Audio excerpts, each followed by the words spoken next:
Está no ar, hein, parceirinho? Irmão, está no ar mais um vídeo aqui na Amo Vasco TV, aquele canal que você já sabe, não tem fake news, não tem sacanagem com você. Então você chega daquele jeito, tá? Você curte, comenta e se inscreve para dar aquela moral pro bigode. Parceiro, eu tava vendo aqui no YouTube um canal de um especialista em direito empresarial falando sobre a questão da 777 e o Vasco, né? Toda hora surgem temas novos, né, sobre esse assunto, e aí esse especialista estava falando, né? Estava comentando sobre aquela questão da 777 ter feito alguns compromissos na gestão do futebol do Vasco e só honrou com 18% desses compromissos, deixando uma avalanche de coisas a pagar no futuro, né? Foi uma péssima gestão da 777, muita coisa que ela deveria ter feito, né, segundo o contrato, e não fez, por isso que o Pedrinho entrou na justiça, né, e tirou, né, pegou de volta a gestão do futebol para o associativo. Por que eu estou falando sobre isso? Por que eu estava ligado nessa questão do especialista em direito empresarial? Cara, o que a 777 fez com o Vasco, né, dessa gestão horrorosa de aumentar, inclusive, a dívida, pode gerar uma indenização para o Vasco, tá?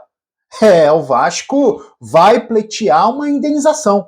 E isso é o seguinte, o Vasco pode pegar ainda aquelas ações, tá, que a 777 já pagou, os 31% das ações, né? A 777 depositou 70 milhões em 2022, um empréstimo aporte, depois depositou mais uma grana, mais 120 milhões, tá? Totalizando 190, depois mais 120 milhões em 2023, totalizando 310 milhões de reais, 31% das ações da Vasco SAF.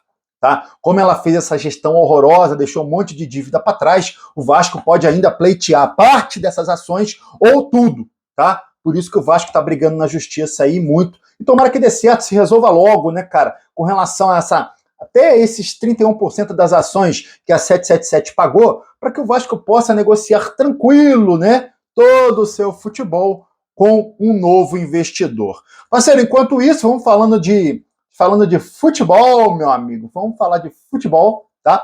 Falar dos reforços, né? Tava vendo esse meio de campo do Vasco, cara, ó. Vou falar de novo nisso porque eu gostei, tá? Paulinho e Tietê vão ser base desse meio de campo, tá? O Carille e a comissão técnica consideram os dois jogadores fundamentais. E para vocês terem uma ideia, cara, o time que começou o jogo treino de domingo, tá? Jair, Paulinho, Tietê e Coutinho, cara, é tudo jogador novo, o meio de campo do Vasco. No ano passado não era esse, tá? Era Hugo Moura e Matheus Carvalho, dois volantes, tá? Com Coutinho ou Payet armando o jogo. Então, cara, mudou a estrutura. O Carille já mudou a estrutura. O Carille, vou falar uma coisa para você que tá ainda de nariz torcido. O Carille não é qualquer bosta não, tá? O Carille entende de bola, entende de futebol, um bom treinador. Ele não foi campeão brasileiro com o Corinthians à toa, não. Tá? O Vasco trouxe um bom treinador. E ele já começa, né? Montar aí o esqueleto do time. A gente já falou ali atrás na zaga. Pô, hoje é João Vitor e Maurício Lemos, tá? Mas tem a possibilidade de jogar com 3 zagueiros, botar o Lucas Oliveira nessa zaga, tá? Meio de campo. Temos bons volantes que fizeram boa temporada no ano passado, o Hugo Moura e o Matheus Carvalho. Agora ele está preferindo o Jair, vai usar outra estrutura de meio de campo, né? Colocar o Jair, Paulinho, Tietê e Coutinho, né? Um losango. Daqui a pouco ele pode botar o Coutinho pelo lado esquerdo, tá? O atacante pelo lado direito, ele já indicou que enquanto o Adson estiver machucado, ele vai usar o Estrela por esse lado direito. E aí seria Coutinho, Estrela e o Verratti centralizado. Então você já começa a ver, quando o cara entende de bola, igual o Carille, né? Quando o treinador conhece de bola, ele já começa a pegar as peças e movimentar, né? Agora, irmão, importantíssimo, tá? Importantíssimo esse meio de campo, Paulinho e Tietê, tá? Se esses dois ganharem ritmo, se esses dois entrosarem, se esses dois jogarem um ano inteiro, não machucarem, o Vasco vai ter um bom meio de campo, tá? Vai ter um bom meio de campo. São dois excelentes jogadores, o Paulinho e também o Tchê. E aí, cara, tem aqueles jogadores que sobram, que eu falei pra vocês, né? Jogadores que sobram você tem que desfazer, irmão, pra não inchar elenco. Zé Gabriel e De Luca já não fazem parte do elenco, né? Não fazem parte dos planos do Vasco para a temporada, tá? Tem que ver a situação aí do Capasso. O Vasco também disse que o Capasso não faz parte dos planos. Souza, Alex Teixeira, cara, Souza por mim botava para correr. Alex Teixeira ainda fez boas partidas no finalzinho do Campeonato Brasileiro do ano passado, né?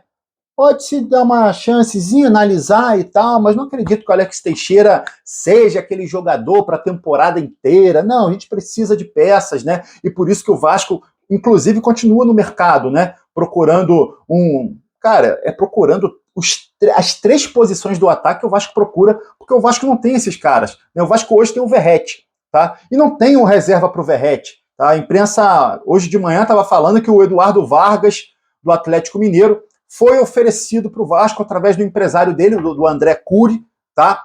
Um jogador que eu vou falar para vocês primeiro, cara, não me agrada. Ah, Bigode é maluco. Não me agrada. Eu vi ele jogando final da Libertadores pelo Galo, camisa do Atlético Mineiro. E, mano, perdeu gol na cara. E não foi um só, não, tá? Não foi um só, não. Perdeu gol na cara. Não dá, não quero Eduardo Vargas, tá? Não quero. Era reserva do Atlético Mineiro, não deu certo lá, tá?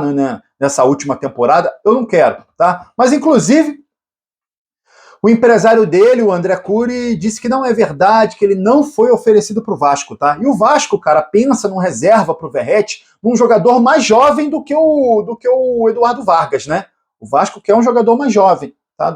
Já tem o experiente, que é o Verratti, que é um jogador mais jovem para essa posição aí de centroavante. Outro jogador que o Vasco voltou a procurar, né, e aí tá confirmado pelos agentes dele, tá?